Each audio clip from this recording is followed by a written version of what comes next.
আসসালামু আলাইকুম প্রিয় শিক্ষার্থী, কেমন আছেন? আলহামদুলিল্লাহ আমি ভালো আছি। আপনাদের সাথে আজকে অনেকদিন পর দেখা।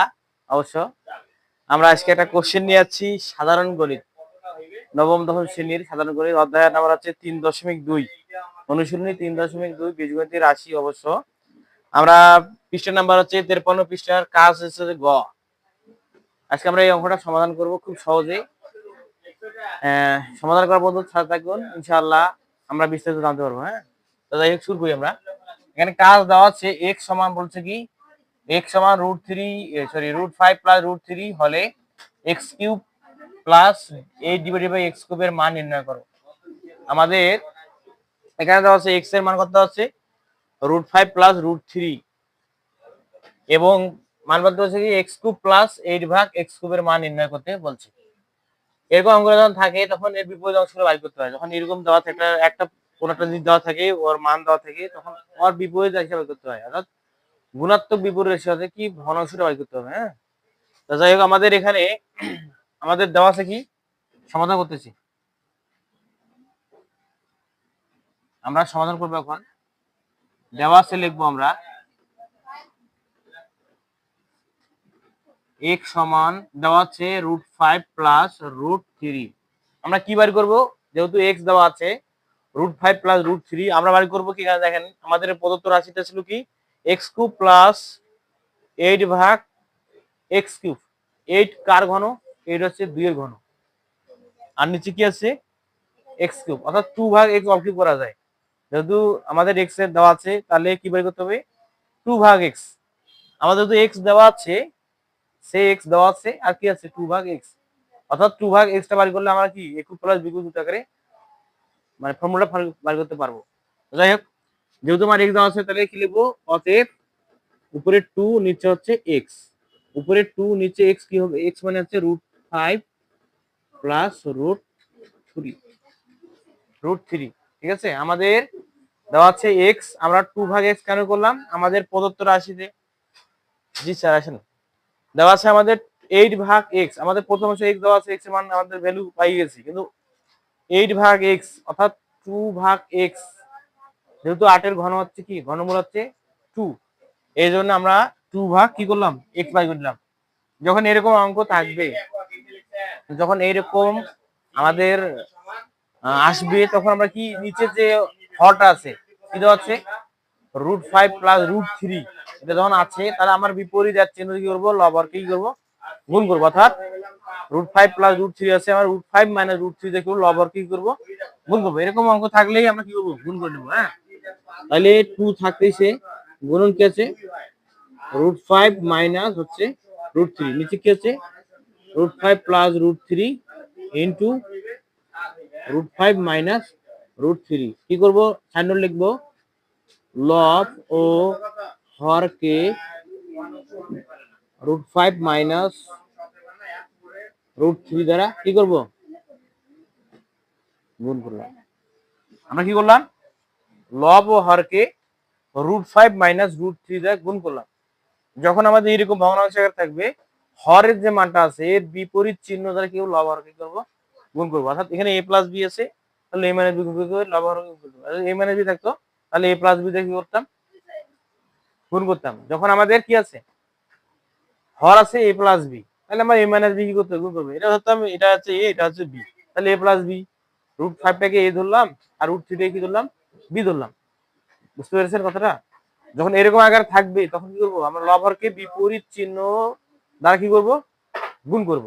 অর্থাৎ এখানে √5 প্লাস √3 আছে, এখানে √5 মাইনাস √3 কি করবো, উভয়কে গুণ করে দেবো। ঠিক আছে, এখন দেখেন আমাদের যদি এটা প্রথমে a হয়, প্রথমটা b হয়, তাহলে a প্লাস b, এটা কি হচ্ছে a মাইনাস b। আমাদের জানা আছে, বীজগণিতের রাশি সূত্র জানা আছে যে a plus b into a minus b, formula আছে কি a square minus b square. তাহলে আমরা লিখতে পারবো এটা উপরে যা আছে তাই, অর্থাৎ 2 ইন্টু √5 মাইনাস √3, নিচে হচ্ছে √5 স্কয়ার মাইনাস √3 স্কয়ার। এটা কেন করলাম, এটা সূত্র আকার আসছে যে a plus b a minus b হলে a square minus b square. আমাদের রুটের বর্গ হলে কি হয়, রুট কাটা যায়। কিভাবে কাটা যায়, হাফ হাফ যোগ করে যে এক হয়, এক ভ্যালু করে যে কি মান আছে আমাদের যা আছে, অর্থাৎ 5 মাইনাস কি হবে, উপরে আছে 2 ইন্টু √5 মাইনাস √3 ডিভাইডেড আছে 5 মাইনাস 3। এটা কিন্তু আমরা ডাবল রুট লিখি, এটা পূর্ণ সংখ্যা আছে, এটা আমরা দেখেছি এবং করেছিলাম। বা এভাবে বলতে পারি যে স্কোয়ার রুট কি হয়েছে, ক্যান্সেল, 5 থেকে গেছে, আবার স্কোয়ার রুট ক্যান্সেল থেকে 3 থেকে, তাহলে 3 থেকে যদি 5 আমরা কি করি, বিয়োগ করি, তাহলে কত বাড়াবে? 5 থেকে 3 বাদ দিলে কত বাড়াবে? 2 বাড়াবে। তার নিচে কি আছে, ভাবনা আছে নিচে, অর্থাৎ 2 ইন্টু √5 মাইনাস √3 ডিভাইডেড বাই 2। এখন দেখেন আমাদের উপরে একটা 2, নিচে একটা 2 কি আছে, আছে। আমরা কি করতে পারি, যদি একই থাকে তাহলে কাটা যায়, অর্থাৎ 2 2 ক্যান্সেল, তাহলে কি দেখেছে √5 মাইনাস √3।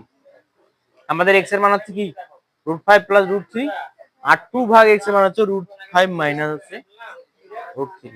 আমরা প্রথম অংশে যে কাজটা করলাম যে x এর মান পাচ্ছি √5 প্লাস √3 আর 2 ভাগ x কেন বার করছি, আমাদের প্রথম রাশি ছিল 8 ভাগ x কিউব, 8 কার ঘন, 2 এর ঘন, আর 8 এর ঘনমূল হচ্ছে আমাদের কি 2।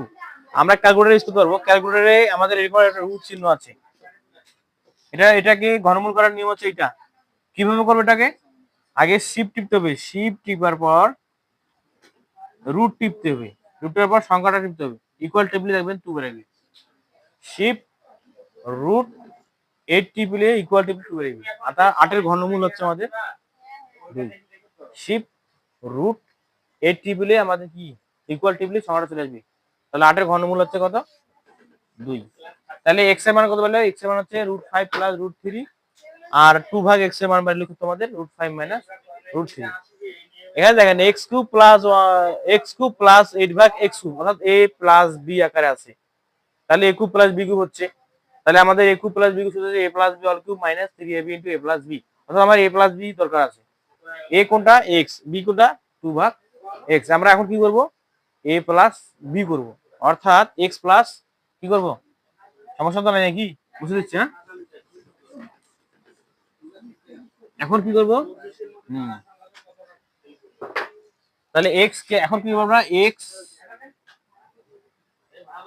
x plus 2 divided by x মানে কি √5 প্লাস √3 প্লাস, আর 2 ভাগ x মানে হচ্ছে √5 মাইনাস √3।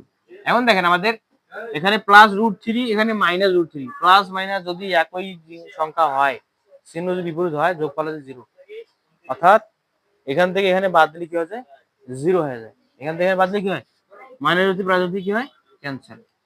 আর √5 আর √5, একটা √5 একটা কয়টা রুট হলো, দুইটা, তাহলে দুইটা √5 আসতেছে, যোগ করলে দুইটা √5। এটা আবার ফির গুণ নয় যে কি 5 একে দেখলাম দুইটা √5 মানে একটা 5, এটা এরকম নয়, এটা যে যোগ হচ্ছে, গুণ করতেছে না, গুণ করলে 5 আসতো, কিন্তু যোগ হচ্ছে, এটা যোগের কারণে কি আসতেছে 2√5। আমাদের x প্লাস 2 ভাগ x এর কথা বললাম 2√5, কথা clear.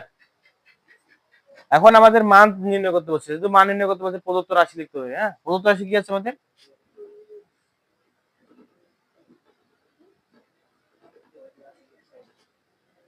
x cube plus a divided by x cube, আমরা এটাকে লিখতে পারি x সূত্র আকারে, x cube plus 2 divided by x all cube. দেখেন আমাদের এইটার ঘনমূল একটু আমরা দেখছি, আমরা ক্যালকুলেটর টিপছিলাম, সেখানে বাড়ি করতে পেরেছি যে এটি ঘনমূল হচ্ছে 2, তাহলে 2 ভাগ x, দেখো 2 এর উপর কি করলে 8 হয়, x এর উপর করলে x কিউব হয়, তারা রাশিটার দিকে আছে। এখন এটা যদি a হয়, এটা যদি b হয়, তাহলে a কিউব প্লাস কি হচ্ছে b কিউব।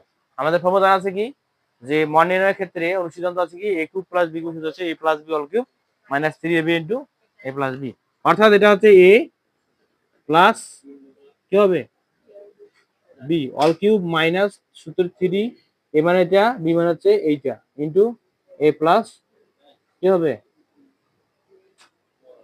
b। দেখেন এটা হচ্ছে x প্লাস 2 ভাগ x all cube minus 3, a মানে হচ্ছে x, b মানে হচ্ছে 2 বাই x, আর a প্লাস b মানে হচ্ছে x প্লাস 2 ভাগ x।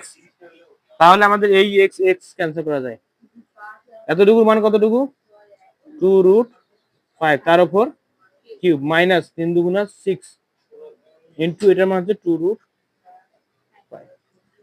এখন দেখেন 2 ঘন হচ্ছে কত 8, আর √5 ঘন হচ্ছে 5√5, অর্থাৎ 8 ইনটু 5√5 5 মাইনাস 6 দুগুণা 12 রুট 5। এখন দেখেন যদি আমরা এখানে সংখ্যা দুটো গুণ আকার আছে তাহলে 8 আর 5 গুণের কত হয়? 8 আর 5 এর 5 কত হয়? 40 রুট 5 মাইনাস কত? 12 রুট 5।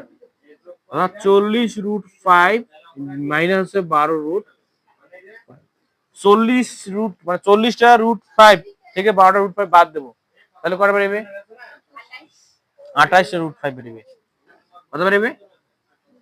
28 রুট 5। এটা হচ্ছে আমাদের অ্যান্সার। অর্থাৎ যদি x এর মান দেওয়া থাকে রুট 5 প্লাস রুট 3 তাহলে x কিউব প্লাস 8 ভাগ x কিউবের মান বেরোবে কত? 28 রুট 5। যাই হোক এরকম করে অঙ্ক করতে হবে, আমাদের দেখতে হবে মান চাচ্ছে কি। যদি এখানে বলতো প্রমাণ করো তাহলে আমরা লেফট হ্যান্ড সাইড বা রাইট হ্যান্ড সাইড করতাম। যেহেতু আমার মান নির্ণয় করতে বলছে তাহলে প্রদত্ত রাশি দেবো, কাজ কিন্তু একই। যদিও কইতো কি প্রমাণ করবা দেখাতে পারো, তখন কাজটা এটাই লিখতে হতো। এইখান জায়গায় কি লিখতাম আমরা? লেফট হ্যান্ড সাইড অথবা right hand side. Left hand side, right hand side তো লিখবো না, লেফট হ্যান্ড সাইড লিখবো। যদি প্রমাণ করতে বলে বা দেখাইতে বলে তাহলে কি বলবো? Left hand side. কাজ কিন্তু একই, খালি লেখা লিখতে হবে কি লেফট হ্যান্ড সাইড আর শেষে লিখবো রাইট হ্যান্ড সাইড। অর্থাৎ লেফট হ্যান্ড সাইডের মান যা রাইট হ্যান্ড সাইডের মান কি তাই বেরিয়েছে। এরকম করে অঙ্কগুলো করতে হবে। আর এরকম অঙ্ক আমাদের পরীক্ষায় থাকবে এবং বোর্ড পরীক্ষায় একটা অঙ্ক থাকেই। এরকম অঙ্ক নৈবেত্তিকে আসতে পারে এবং কি সিকিউতে আসতে পারে। এমসিকিউ সিকিউ খুবই ইম্পর্টেন্ট অঙ্ক। কথা বুঝতে পেরেছেন? যাই হোক আজকে এই পর্যন্তই। ধন্যবাদ। আমরা আবার একটা ভালো সুন্দর একটা ক্লাসে উপস্থিত হবো। ততক্ষণে ভালো থাকবেন। আসসালামু আলাইকুম।